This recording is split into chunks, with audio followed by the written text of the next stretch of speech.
study about class 10 CBS RBSC chapter first glorious India till starting to 1206 C.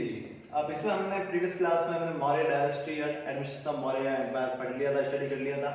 Next we are again after Maurya India की condition, India की trade और India की history में किन किन का मेजर रोल प्ले होता है वो हम इस बार में जानेंगे। तो हमने लिखी है song, Satavahana and Gupta dynasty. ये डायनेस्टियां मेजरली आफ्टर मौर्य एम्पायर के बाद स्टार्ट होती है। अगर हम एक नजर देखें, सोंग डायनेस्टी स्टार्ट होती है 185 टू 75 BCE, यानी इस टाइम पीरियड में सोंग डायनेस्टी रहती है, जिसमें मेजर जो किंग आते हैं जो हमने स्टडी किया था। फर्स्ट पुष्यमित्र सोंग,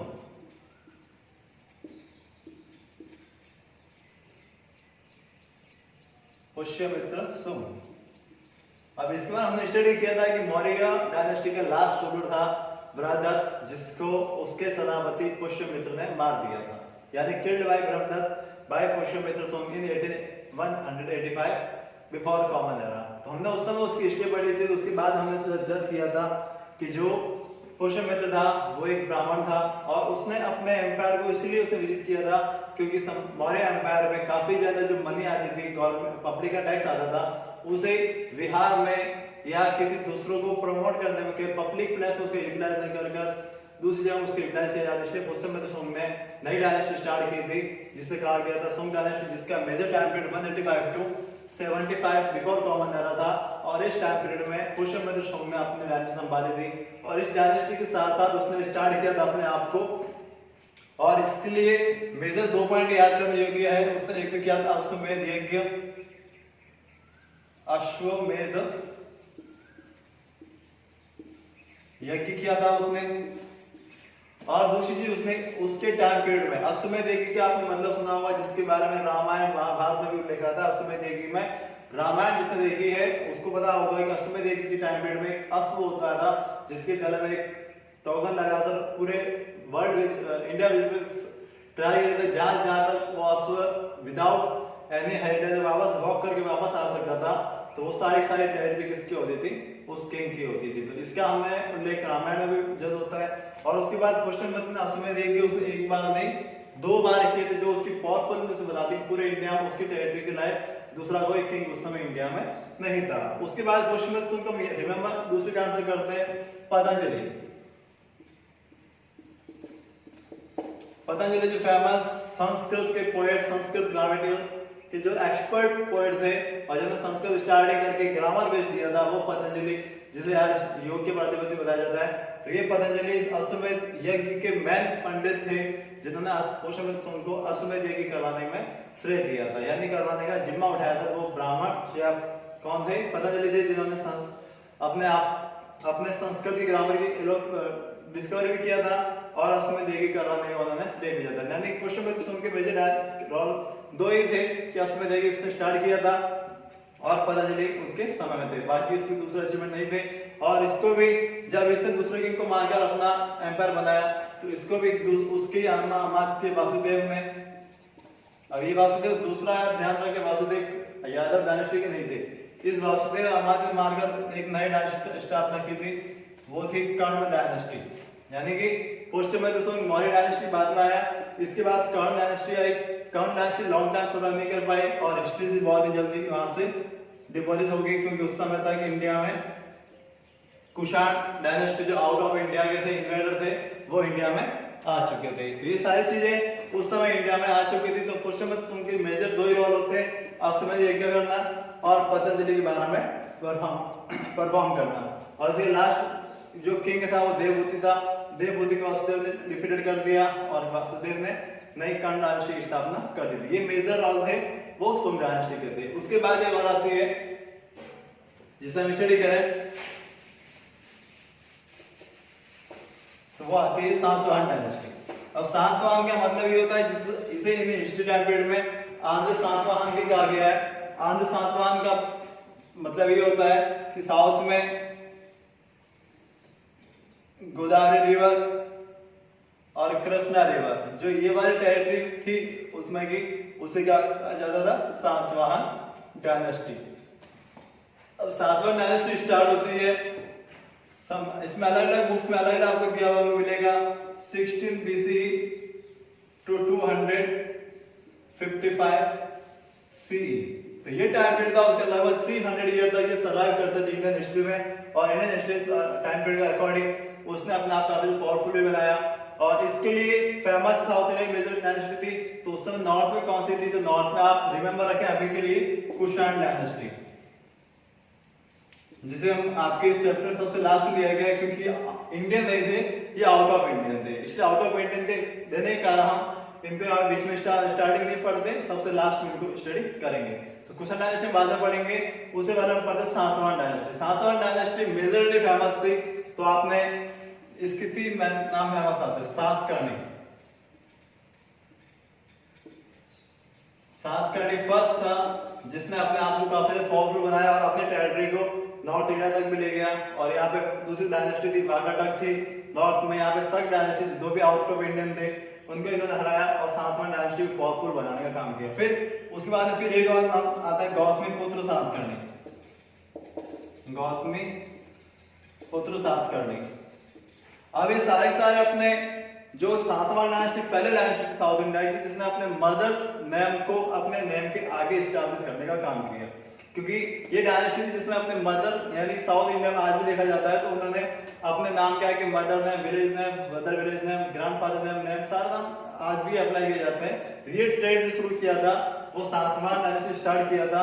और आज भी साउथ इंडिया नाम जो भी आप देखते हैं, किसी का भी नाम हो, अपने नाम के आगे पेरेंट्स के नाम अपने आप को अप्लाई किया जाता है और लास्ट नाम उनके विलेजेस को भी डिनोट करता है। तो ये फर्स्ट डायनेस्टी जिसने अपने मदर नेम को अपने नेम के आगे स्टार्ट किया, जो ये दिखाता है कि वो मदर से ज्यादा कितना रेस्पेक्टेड थे। और मदर वहां पे साउथ इंडिया में वुमेन्स की काफी ज्यादा फैसिलिटी, उनकी जो कह सकते हैं कि कंडीशन थी काफी ज्यादा वेल थी कंपेयर टू नॉर्थ इंडिया। तो ये चीजें सातकर्णी डायनेस्टी देखा जाती है।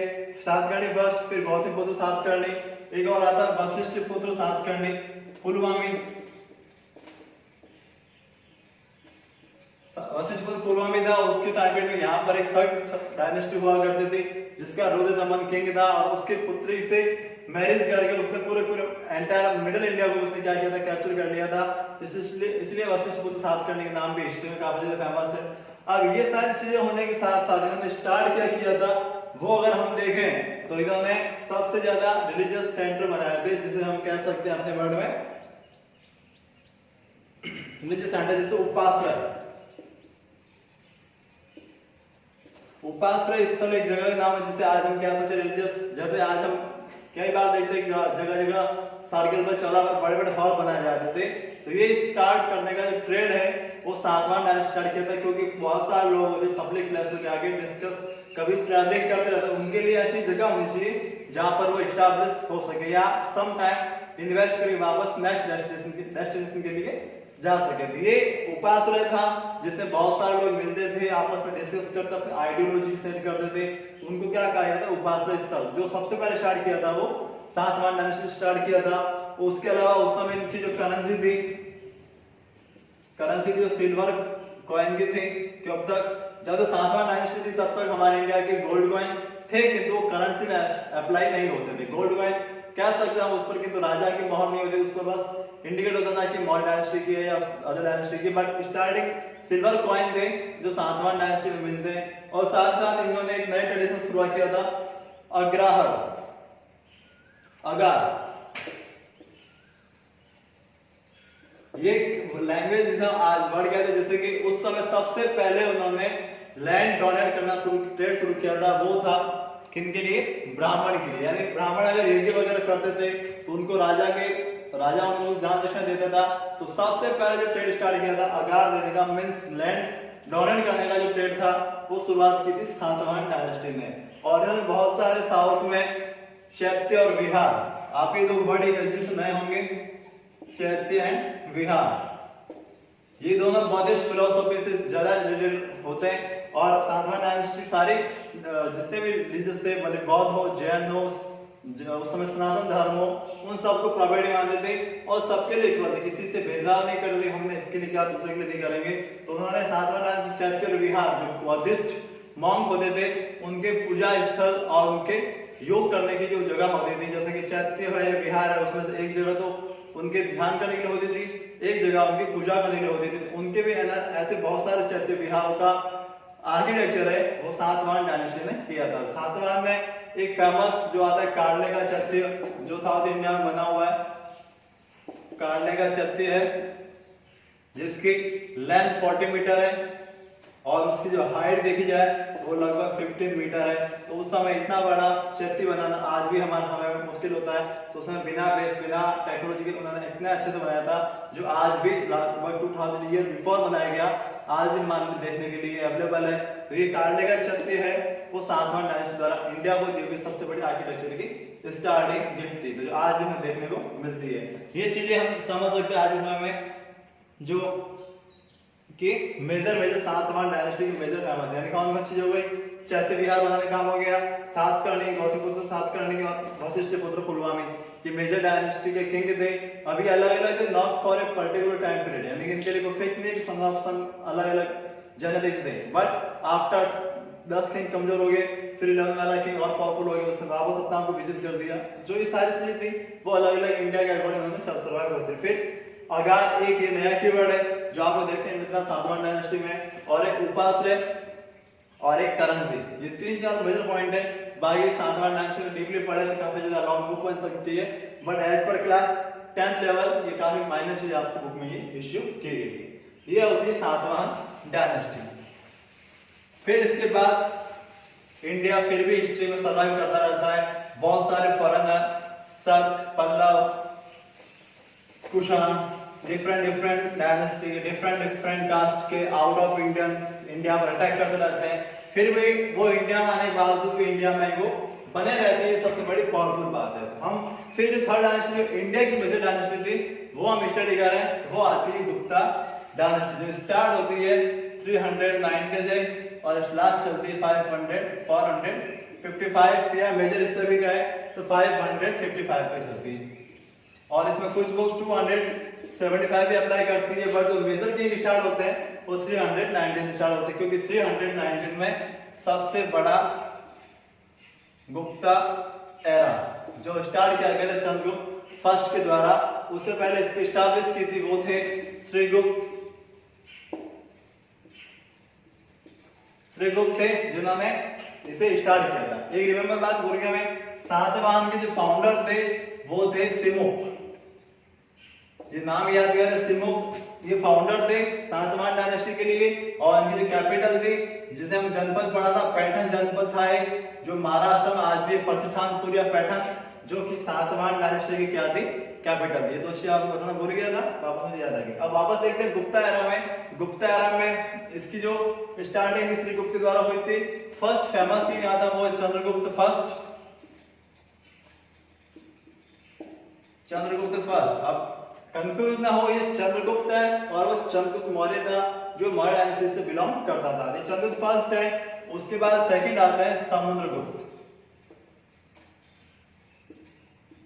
जो कि गुप्ता डायनेस्टी के मेजर और पावरफुल किंग थे।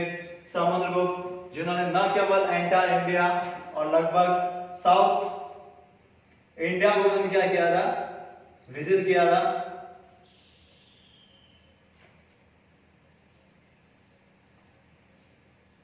ये इंडिया का पूरे टेरिटरी देखे, ध्यानपंथ का स्टार्टिंग था मगध से स्टार्ट हुए थे। वहां पर जो आसपास अपनी अपनी टेरिटरी को अपने पावरफुल बनाते हुए लगभग पूरा एंटायर इंडिया और साउथ इंडिया, और लगभग इनके पास पावरफुल नेवी थी। तो जब लगभग इन्होंने साउथ इंडिया की जितनी भी टेरिटरी थी वो सारी समुद्रगुप्त ने अपने अंडर में कर ली थी। इनके नाम भी था समुद्र, तो इन्होंने अपने टेरिटरी को समुद्र तक पहुंचाने का काम किया था। और उन्होंने उसके लिए बहुत सारे स्टेप भी अपनाए थे। किसी से फैमिली प्लानिंग करके अपना साम्राज्य को स्टैब्लिश किया, किसी को फैमिली के लिए समझाया कि आप लोग आपस में छोटे छोटे ना बने रहे, हमारे साथ मिल जाए, आपकी गवर्नमेंट क्या हो जाएगी पावरफुल। ऐसे 5 स्टेप बनाए थे जो कि किसी से, जैसे पॉलिटिकल एजेंडा तो साम दाम दंड और भेद, पॉलिटिकल एजेंडा सबसे बड़ा रहता है। इसी एजेंडा को फॉलो करते समुद्रगुप्त ने ऑल ओवर एंटायर इंडिया, जो कि चंद्रगुप्त मौर्य के समय के बाद कभी एक साथ इतना बड़ा हुआ नहीं था, तो समुद्रगुप्त ने सबसे पहले स्टार्ट किया था। जो उसके बाद में मौर्य के बाद में, तो ये इंडिया को पूरा क्या किया था, एंटायर इंडिया कवर किया था। तो उन्होंने इसके बारे में और भी चीजें थी। तो सबसे पहले उन्होंने स्टार्ट किया था एम्परियलिज्म, जो कि चंद्रगुप्त चाणक्य के बाद में मैन खत्म हो चुका था इंपीरियलिज्म। अब इंपीरियलिज्म बहुत ही छोटा वर्ड है, बट उसकी डेफिनेशन दी जाए, इंपीरियलिज्म मतलब क्या, मेरे पास इतना सा पॉइंट है, मैं इसको आसपास के पास कुछ जीत करके था उसको बड़ा बना सकूं, तो ये होता है इंपीरियलिज्म। ये कवर हो गया, फिर इसके आगे बढ़ सकूं, ये सारी इंपीरियलिज्म होती है। समुद्रगुप्त ने इंपीरियलिज्म पॉलिसी को एक्सेप्ट किया और न केवल आसपास बल्कि दूर दूर तक अपने आप की टेरिटरी को बढ़ाया था। उसके उल्लेख हमें मिलते हैं प्रयाग प्रशस्ति, एक शिलालेख लिखा हुआ है जो चंद्रगुप्त मौर्य अशोक के समय से लिखा हुआ था।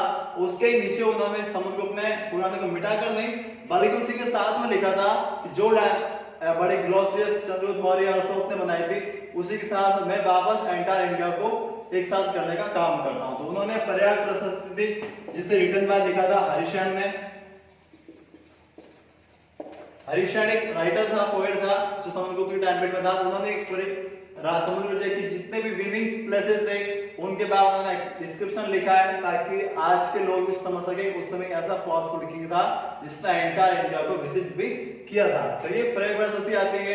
उसके बाद समुद्रगुप्त पावरफुल विनर तो था जिससे एक फॉरेनर ब्रिटेन स्मिथ ने उन्होंने कहा है कि इंडिया का नेपोलियन था। नेपोलियन ने सभी को हराकर या मारने के बाद यूरोप को जीता था, पर समुद्रगुप्त ने किसी को मारा नहीं था, सबसे फ्रेंडली बिहेव बनाकर इंडिया को बढ़ाया था। तो ये समुद्रगुप्त इंडिया का नेपोलियन नहीं था, ये कह सकते हैं कि नेपोलियन वहां का समुद्रगुप्त हो सकता है। ये चीजें इंडिया के बारे में कही जाती है कि इंडिया को समुद्रगुप्त से काफी ज्यादा विजिट किया था और विनर भी था। इसके साथ कुछ क्वालिटी थी कि ये राइटर भी काफी अच्छा था, यानी काफी ज्यादा पोएट भी था, कविताएं भी लिखता था।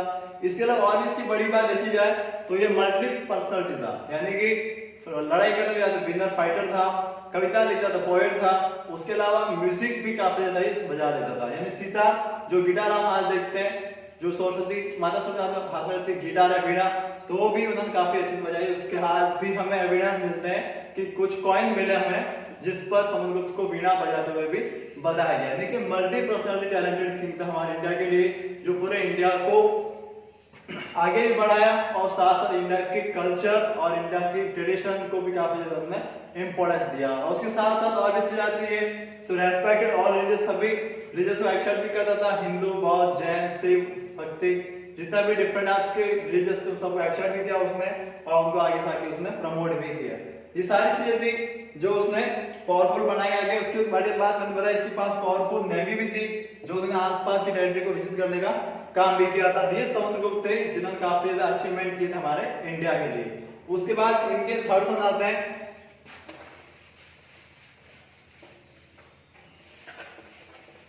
अगर नेक्स्ट थर्ड किंग देखें इसमें से तो समुद्रगुप्त के बाद थर्ड आता है चंद्रगुप्त सेकंड।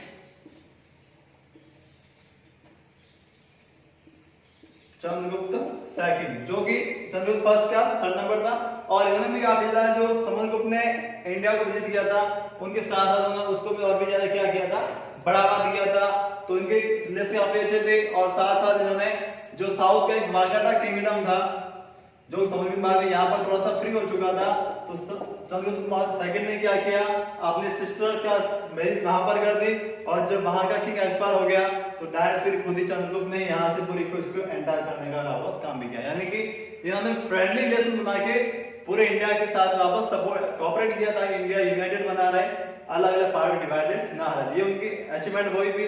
और इन्होंने कैपिटल चेंज करके जो पहले पाटलिपुत्र मगध हुआ करती थी ऑल ओवर गुप्ता डायनेस्टी की कैपिटल, उसे चेंज करके कहा गया है उज्जैन, जिसे कैपिटल आज पड़े हुए महेश्वरी थी। ये उज्जैन तक आने का काम इन्होंने किया था, वो थे चंद्रगुप्त सेकंड। ये मेजर काम थे इनके। और उसके बाद में फोर्थ नंबर की नाम आता है कुमारगुप्त। कुमारगुप्त जिनका नाम स्पेशली लिया जाता है, इन्होंने नालंदा यूनिवर्सिटी को क्या किया था, एस्टैब्लिश किया था, जो वर्ल्ड की सेकंड नंबर। और उस समय तो पहले फर्स्ट सेकंड भी कह सकते हो, उस समय तक्षशिला थी अस्तित्व में, इसलिए नालंदा यूनिवर्सिटी को उन्होंने क्या किया था, स्टार्ट किया था। न केवल इन गवर्नमेंट के फंड से बल्कि उन्होंने सारे साथ आसपास जितने भी विलेजेस थे उन सब का टैक्सेस माफ कर दिया, ताकि वहाँ के जो आसपास एक विलेजेस है वो अपने वहाँ का जो भी अनाज है, मिल्क प्रोडक्ट है, वो सब यूनिवर्सिटी के लोगों को पहुंचा सके, ताकि उस नालंदा यूनिवर्सिटी में किसी प्रकार की कोई भी प्रॉब्लम ना आ सके। क्योंकि उस समय टीचिंग मेथड के माध्यम से यूनिवर्सिटी होती थी, उसको बहुत ही ज्यादा बेस्ट माना जाता था, राजा का पूरा फंड उसके लिए अप्लाई होता था, ताकि उस यूनिवर्सिटी में सबसे ज्यादा से ज्यादा लोग जुड़ सके और किसी प्रकार की उस यूनिवर्सिटी में रहने वाले स्टूडेंट्स को या टीचर्स को कोई प्रॉब्लम ना हो सके। ये नालंदा यूनिवर्सिटी स्टार्ट की थी कुमारगुप्त ने। इसके बाद एक और किंग आता है स्कंदगुप्त। स्कंदगुप्त आते हैं। स्कंदगुप्त के बारे में हम मेजर ये जान सकते हैं कि इन्होंने आउट ऑफ इंडिया का आने वाले मेजर हुण एक ट्राइब थी जो कि जहां जाते लूटपाट करने का, मारने का काम करती थी। तो स्कंदगुप्त ने हुणों को क्या कर दिया था, उनको एक्सपायर करके नेक्स्ट इंडिया में आने से हमेशा के लिए रोक दिया था वापस। जब भी इंडिया में सोचते स्कंदगुप्त का टेरर उन्होंने इतना बढ़ा दिया था कि कभी वापस वो इंडिया में कभी भी आगे आ ही नहीं सकते थे। ये मेजर किंग है गुप्ता डायनेस्टी के, जो हमने स्टडी किए चंद्रगुप्त फर्स्ट, समुद्रगुप्त, चंद्रगुप्त सेकंड, कुमारगुप्त और स्कंदगुप्त। इसके बाद भी गुप्त डायनेस्टी चल रही थी लास्ट 550 तक, बट बाद में वाले किंग जो क्या होते गए थे, डे बाय डे वीक होते गए। बट इतना पावरफुल जो इन 5 किंग ने किया उतना गुप्त डायनेस्टी में कोई भी कर नहीं पाया। उसके बाद एक मेजर क्वेश्चन बनता है cultural achievement of Gupta dynasty, या फिर कहें कि गुप्ता डायनेस्टी को इंडिया का गोल्डन एरा क्यों कहते हैं। क्योंकि हमारे इंडिया हिस्ट्री में हमने सीखा है इंडिया गोल्डन वर्ल्ड था एंशिएंट टाइम में। तो ऐसी कौन सी चीजें थी जो गुप्ता डायनेस्टी को इंडिया की हाईएस्ट बिगेस्ट गोल्डन कह सकते हैं कि गोल्डन एरा कहते थे। कि इंडिया उस समय ऐसे लोगों के राज में था कि पूरे इंडिया के लोग सभी तरह सर्वाइव करते थे। इंडिया का ट्रेड, बिजनेस, इकोनॉमी सबसे वर्ल्ड की सबसे बेस्ट थी। और साथ साथ इंडिया में कोई भी फॉरेनर आके अगर आप आता भी था तो ट्रेड करके वापस अपने कंट्री जाता था, इंडिया के बारे में बेस्ट डिस्कशन देता था कि एक ऐसी सुदूर देश कंट्री है जहां पर कल्चरल की बेस्ट है, टेक्नोलॉजी ट्रेडिशन बेस्ट है, अच्छी आर्कियोलॉजिकल और भी ज्यादा बेस्ट है। तो हमारे गुप्ता डायनेस्टी में आते हैं। मेजर डिस्कस करते हैं कि बिलीव्ड इन वैदिक रिलीजियस। सबसे पहले गुप्ता ने क्या किया वैदिक रिलीजियस था उसको इन्होंने इंप्लीमेंट किया, क्योंकि वैदिक रिलीजियस हमें संस्कृत लैंग्वेज थी। इनकी जो स्पेशल लैंग्वेज थी वो कौन सी थी, संस्कृत थी।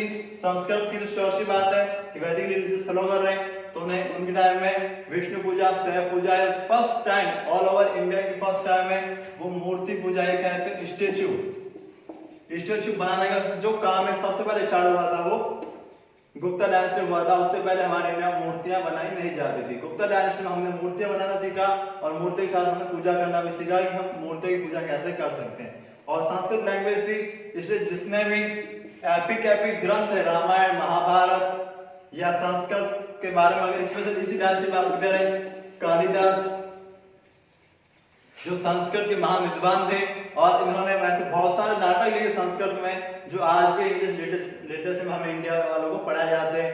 जैसे रघुवंशम है, अभिज्ञान शाकुंतला में जो शकुंतला उनकी लव के बारे में बताया गया है। रघुवंशम में जो भगवान राम के वंश के बारे में बताया गया है। मेघदूत है और वापस मालविका अग्निमित्र में जिन्हें पुष्यमंत के अग्निमित्र मालिका की स्टोरी बारे में बताई। बहुत सारी चीजें हैं जो कालिदास ने लिखी थी।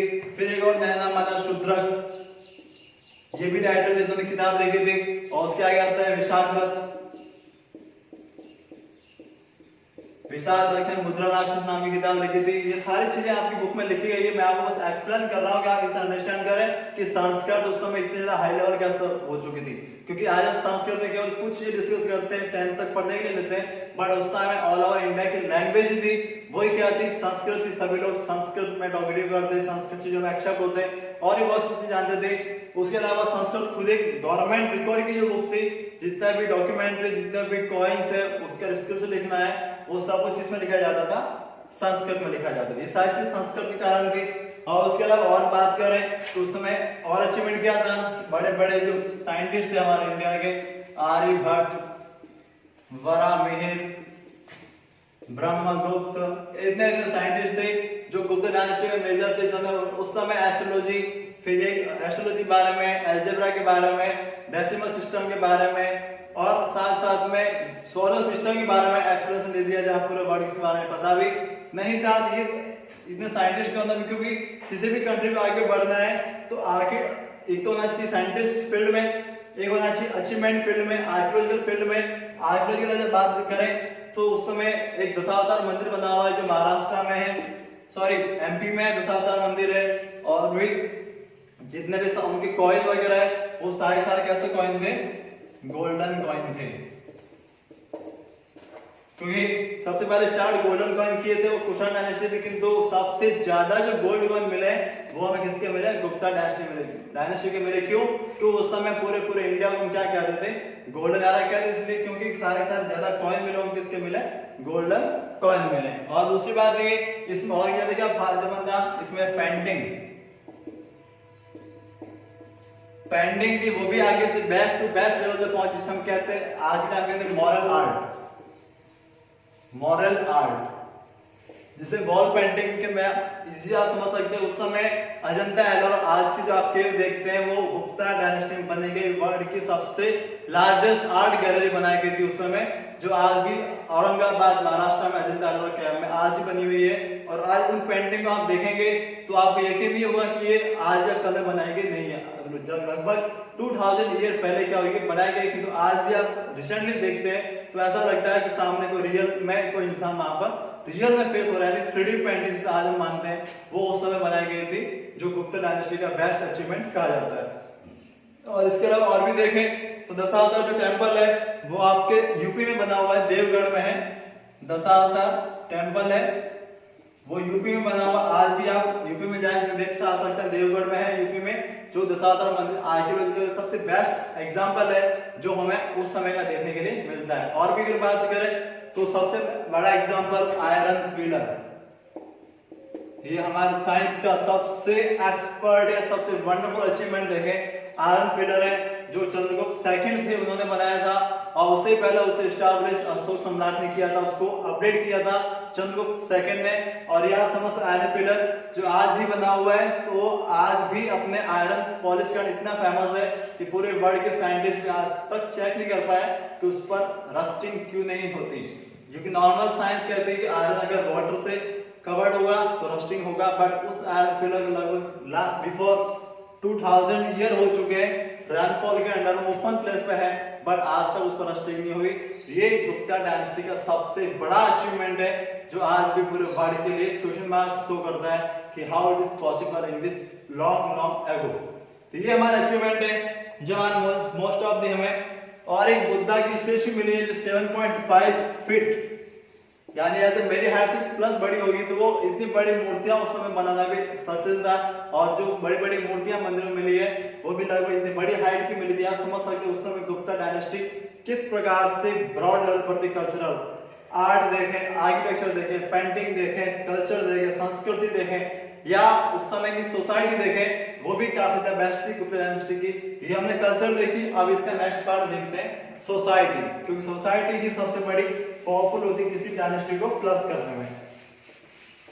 तो उस समय सोसाइटी की जो मैन थी वो ऐसे वर्क पर डिपेंडेंट थी, ना कि बर्थ पे। यानी अगर कोई व्यक्ति जो वर्क करता था उसके अगर उसकी डिफाइंड क्या होती थी, उसकी कास्ट होती थी।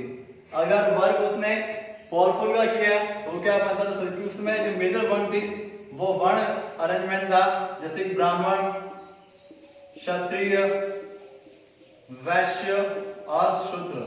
जो आज हम डिफरेंट जातियां देखते हैं वो हमारे गुप्ता डायनेस्टी में देखने को नहीं मिलती थी। जो भी जिस वर्ण का वो काम करता था उसके अगर उसका वर्ण क्या होता था, डिनोट होता था, और पूरी सोसाइटी उसको उसी के वर्ण से आइडेंटिफाई करती थी, ना कि आज के टाइम में जाति धर्म अलग अलग देखे जाते हैं।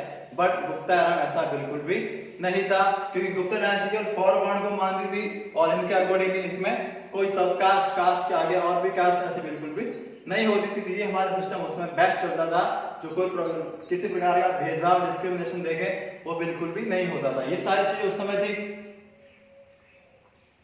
और उसके साथ देखे पूरे इंडिया में पीस और हार्मोनी के साथ लोग काम करते थे, क्योंकि उन्हें किसी तरह की प्रॉब्लम थी नहीं, जो भी प्रॉब्लम होती थी राजा सॉल्व कर देता था, तो वो अपने आप को एनर्जेटिक मानते हुए अपने आप से काम करते थे। उसके साथ साथ और देखें और उस समय वुमेन की जो थी, वुमेन का रोल काफी ज्यादा पावरफुल था उस सोसाइटी में, और उन्होंने सोसाइटी को मेंटेन करने के लिए और काफी ज्यादा आगे बढ़ाने में वुमेन्स की सजेशन भी ली जाती थी कि आप इसमें क्या क्या इंप्रूवमेंट कर सकते हैं। तो उसके साथ साथ वुमेन की सेफ्टी की प्रॉब्लम उसमें नहीं थी, वुमेन इजीली कहीं पर सड़क पर जा सकती थी और उसे किसी प्रकार से किसी को प्रॉब्लम भी नहीं होती। उसके अलावा और भी देखें कि वुमेन को एजुकेशन, वुमेन का एजुकेशन भी क्या थी, प्रोवाइडेड थी, क्योंकि आज कहते कुछ लोग कहते हैं कि हमारे एंशिएंट टाइम में वुमेन्स को पढ़ाई से रोका जाता था, बट गुप्ता डायनेस्टी के ऐसे बहुत सारे एविडेंस हमें मिल रहे हैं जो कि वुमेन को एजुकेशन को भी क्या कहते हैं, प्रेफर करते हैं कि उस समय भी वुमेन एजुकेशन चलती थी। ये चीजें बताती है कि ऐसी बहुत सी चीजें जो हमारे इंडिया में उस समय हुआ करती थी। और लिटरेचर देखें तो लिटरेचर भी हमारे इंडिया के अलावा उसमें बहुत सी ज्यादा फेमस था, जो चीज हमारे लिए पॉसिबल बनाती थी। और वुमेन्स का है, अगर उनकी सडन डेथ हो जाती है हस्बैंड की तो उनके सन को उनकी प्रॉपर्टी मिलती थी, और अगर सन नहीं है तो फिर वुमेन जो आफ्टर मैरिड विडो वुमेन है उनको उस प्रॉपर्टी का 80 से 100% पूरा पार्ट मिलता था, जो गुप्ता डायनेस्टी का लॉ एंड ऑर्डर को मेंटेन करने का सिस्टम हमें बताता है कि उस समय वुमेन्स की कंडीशन भी कंपेयर टू अदर वर्ल्ड बहुत ही ज्यादा बेस्ट थी। और एक अचीवमेंट भूल गया, जो आज हम चेस खेलते हैं वो चेस भी गुप्ता डायनेस्टी की देन है, जो हमारे पूरे वर्ल्ड को ये शो करता है। देखिए ये सारी चीजें गुप्ता डायनेस्टी, इसलिए गुप्ता डायनेस्टी को क्या कहा जाता है, ऑल ओवर इंडिया का गोल्डन एरा। तो ये चीज आपको रिमेंबर होनी चाहिए कि हमारे गुप्ता डायनेस्टी को इतना गोल्डन एरा क्योंकि इसमें साइंस में हम अचीवमेंट कर, आर्कियोलॉजिकल अचीवमेंट कर, पेंटिंग अचीवमेंट कर, फिलोसफी अचीवमेंट कर, राइटर पोएट बहुत सारे हमारे पास है, हाई लेवल के लिटरेचर हमारे पास में, हाई लेवल के मैनेजमेंट करने वाले हमारे साथ में। हम समझ सकते हैं कि इसलिए गुप्ता डायनेस्टी क्या थी, ऑल ओवर इंडिया की ग्रेटेस्ट अचीवमेंट थी, जो कि हमारे इंडिया को आज भी पावरफुल बनाती थी एंशिएंट टाइम में। ये था गुप्ता डायनेस्टी का मेजर अचीवमेंट। उसके आगे नेक्स्ट पढ़ेंगे Gupta dynasty. Thanks for watching.